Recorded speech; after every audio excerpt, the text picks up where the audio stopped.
What's up, NewZ? OJ over here from PlayerEssence, and welcome to my village of Nintendo Switch and gaming news. Sorry for getting this video out a little bit later than what I wanted to. It was actually my birthday on April 13th, so I was celebrating it with a lot of family. We had some great catering and some food at my house, so it was really fun, but I'm back to it now, definitely fresh off my birthday celebration, and I'm ready to get into some news for you guys. So, the Pokemon Company has achieved $3.3 billion in retail revenue last year. So some new data has come in regards to revenue achieved by the Pokemon Company, and to say that they were successful may be an understatement. 2016 was an incredibly strong year at retail for the Pokemon franchise, which celebrated its 20th anniversary. Recently, Pokemon Go was downloaded 650 million times. In terms of total retail sales of licensed products worldwide, the Pokemon Company placed 29th with 2.1 billion. As a result, they had a 1.2 billion increase in retail revenue, and it helped them move up 10 positions from the 39th spot they achieved in 2015. So this is actually very big news because obviously Nintendo owns part of Game Freak, and they also have money in the Pokemon Company as well. So this is all good. 3.3 billion is so much money, and the thing about it is that people always talk about Nintendo and the relation to what they're doing and sales and all that, but like I said, it's hard to put a value on everything when it comes to Nintendo, because one of their franchises is worth, as far as licensing and merchandising and all that, is worth 3.3 billion. Just Pokemon by itself. I mean, Mario is probably worth a lot too when you just talk about value in general. So really cool for the Pokemon Company. Glad that they're doing so well. Obviously, they have their hands in Pokemon cards, which has been making a huge resurgence. You have a lot of big YouTubers that are doing Pokemon card unboxings. You have their online trading card. You have their monetized content. Pokemon Go was huge. So the Pokemon Company, full steam ahead, and I expect them to be putting something out on the Nintendo Switch, or at least us hearing the first things about what they're doing for the Nintendo Switch this year, hopefully at E3 2017. Alright, and moving on to the next article here. So Nintendo has actually discontinued the NES Classic Edition.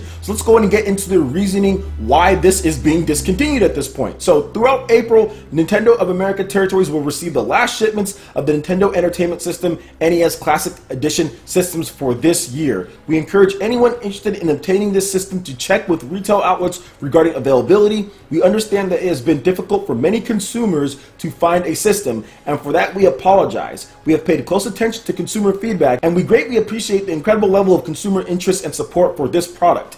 NES Classic Edition wasn't intended to be an ongoing long-term product. However, due to high demand, we did an extra shipment to our original plan. So I always saw the NES Classic Edition mini thingy as some type of limited time thing. And I think they even said that this is just going to be here for a bit, but it ended up being a lot more popular than anybody probably would have expected. I knew it was going to be popular, but not to the point to where we're going to have people raging over this, because there are a number of people being raged and upset over this little NES thingy that you plug into your TV with short controllers, and being mad all over this about games that you can already play for years and years and years now. There's a lot of people upset about this, and I can understand a little bit. I guess it's more of like a collector's item thing, because it sure is not to play the freaking games on there that you've already played a million times that you can play on other Nintendo devices that you already have. The only thing that I would say to this, why I think that they're actually discontinuing it, is because the profit margins necessarily aren't worth the production as far as resources and revenue that they put into it, where that resource and revenue can be put into making more Nintendo Switch systems and increasing other things as far as operations go. There's no point in continuing to spend on this, especially with the virtual console coming up and other things. So I think that's the reason why Nintendo is discontinuing this thing, just because it's a $60 device to where it's actually hardware. Yes, they're probably making some profit on there, but I don't think it's really worth continuing to put out more and more and more and more of these things. I don't think the profit margins, that's the only thing that I can think of why Nintendo would discontinue this type of thing, because they're not doing that with Amiibo, because it seems like something like Amiibo would be more of a long term with what your current system is, whereas this thing is something else to what you're currently doing. So it's not something that's already on the market, like for example a Nintendo 3DS that's been out for a while. It's not a main system, it's a side attraction thing that could be taking resources and revenue and production time and availability off of what you're doing with your current systems and your Amiibo and things like that. So I think that's the reason why they would do that. In addition to their virtual console, obviously you want to sell your virtual console stuff on your new consoles that you do have. So that's the only reason why I can think of anything like that. And to me, like I said, I don't really care. It's just old NES games. It's cool for those who like this type of stuff. I never bought one myself, even though I had multiple opportunities that I could. Now, if there was a Super NES Mini, then okay, then I'd be totally down for that. But that also could be another reason why they are shutting down production of this thing. They could be gearing up for something else, as far as like a Super Nintendo Mini, based on the success of this, maybe this fall. So we'll see what they actually end up doing, but to me, it's not really worth getting mad about. So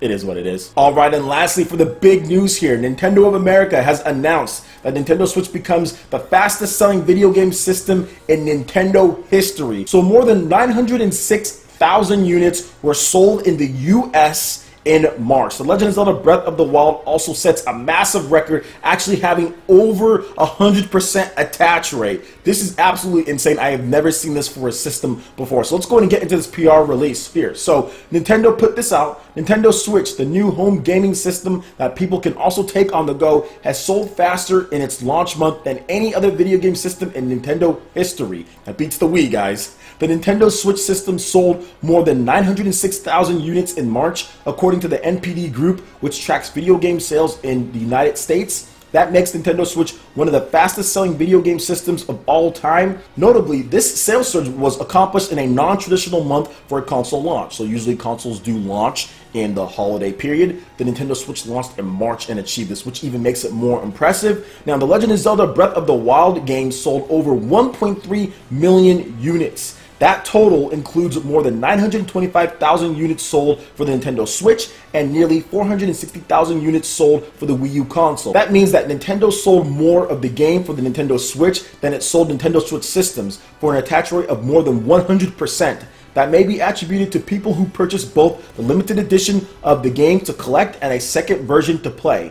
That was all enough to make The Legend of Zelda Breath of the Wild the fastest selling Nintendo launch game of all time, as well as the fastest selling game in the Legend of Zelda series. Nintendo always strives to offer consumers something fun, new, and different, said Reggie Fils-Aimé, Nintendo of America president and COO. With the various play modes and innovative features of the Joy-Con controllers, Nintendo Switch provides unique experiences that people can take with them anywhere and share with anyone. While Nintendo Switch sales are off to a record-breaking start, shipments have not been able to keep up with such high demand. Nintendo is working to make sure everyone who wants the system is able to buy one, and more systems are continually being shipped. In just over 2 weeks, the Mario Kart 8 Deluxe game will launch for the Nintendo Switch on April 28th with more content than any other Mario Kart game in series history, including 48 racing tracks, new battle modes, new characters, and other additions. Competition on the Nintendo Switch gets even hotter heading into summer with the release of ARMS game on June 16th and Splatoon 2 game on July 21st. A full accounting of worldwide Nintendo Switch sales as well as other financial information will be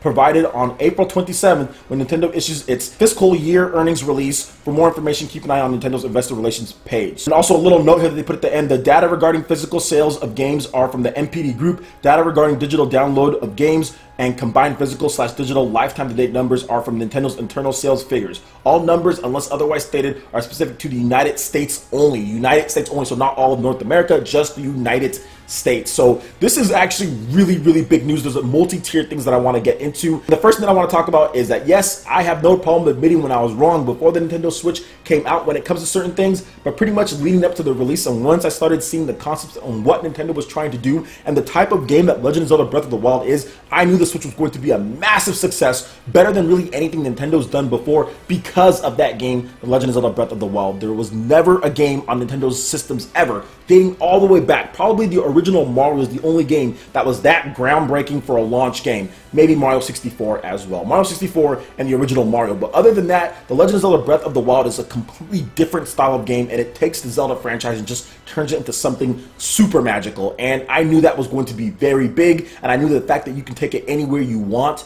For a lot of Nintendo fans, that was pretty much their dream system. They can be able to have a 3DS and a Wii U put together in one, and that's their system. That's where they're going to get all their content, and that's why so many people have bought this. I think without that handheld aspect to it, in my opinion, it doesn't sell as much. You don't get as many of those 3DS owners who necessarily don't have a TV of their own, because this thing can be played completely as a handheld, or people who just want to be able to take it anywhere on the go, or if they travel a lot. We're seeing a lot of celebrities, wrestlers, people like that who travel a lot who are buying this Nintendo Switch, where you didn't see them with the Wii U per se. So I do feel that that was very big to be able to have that aspect. Another thing that I want to talk about is the sales of The Legend of Zelda when it comes to over 100% attach rate. Have any of you guys ever heard about that for a game that's not bundled? The fact that it actually sold over 100% attach rate, and I know I actually bought 2 copies. I bought the special edition, the Master Edition with the sword, and I also bought just a regular standard edition of the game, and I think there was a number of people just like me. That's why it actually sold more. That is just insane. That is something that I've never seen before in the gaming industry, and I'm not sure if we'll ever see it again when it comes to things Sony, Microsoft, Nintendo. Nobody's accomplished this before in a non-bundled game, and the fact that they did this is impressive. It actually outsold the Wii by a very good amount when it comes to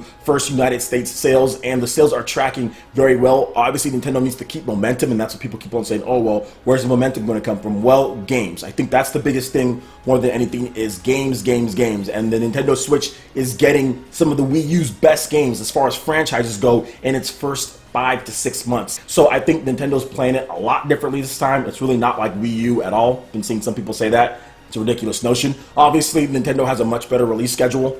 This May, we actually got pretty much Mario Kart at the end, April 28th. That's April/May. And then we also got Street Fighter, Minecraft, and Disgaea 5. So that's very good for Nintendo Switch owners. And then heading into June, we actually have ARMS there, and that's going to be a big game. Also, Splatoon 2 with the Diamond Run mode. So I don't think this train is really going to stop. Obviously, Nintendo needs to get stock in, and I think they're doing a good job. We're always hearing reports as far as restocks and things like that, but I think that Nintendo needs to keep that up, and I think they will, just because there are big games coming out. As far as Japan goes, Nintendo Switch has pretty much been the best-selling console since it launched. Still have some supply issues there, but I think overall that's really good. Minecraft is a really big game for Japan also, and for America to get that on the go. You have a home console version and you have a portable version. Nothing like that when it comes to other systems. And the Super Mario Mashup Pack is actually really cool as well. So this is amazing stuff. Obviously, this is so good for Nintendo, and I hope that they can just continue to keep that up as far as even after Splatoon 2. We know we got Xenoblade, we do have Mario, Fire Emblem Warriors. Yeah, but Nintendo's pretty much solid on the numbers here. They're doing really well. Outsold all the other systems for the launch, which is really good. So let me know what you guys think about this in the comment section below. Alright guys, that wraps it up for this video here. Go ahead and hit that like button if you did like it. Let me know you guys want more content like this going forward in the future. And subscribe to PlayerEssence for the latest news, reviews, discussions, and more. Thank you so much for watching, and we'll catch you Ninja for the next video. Peace!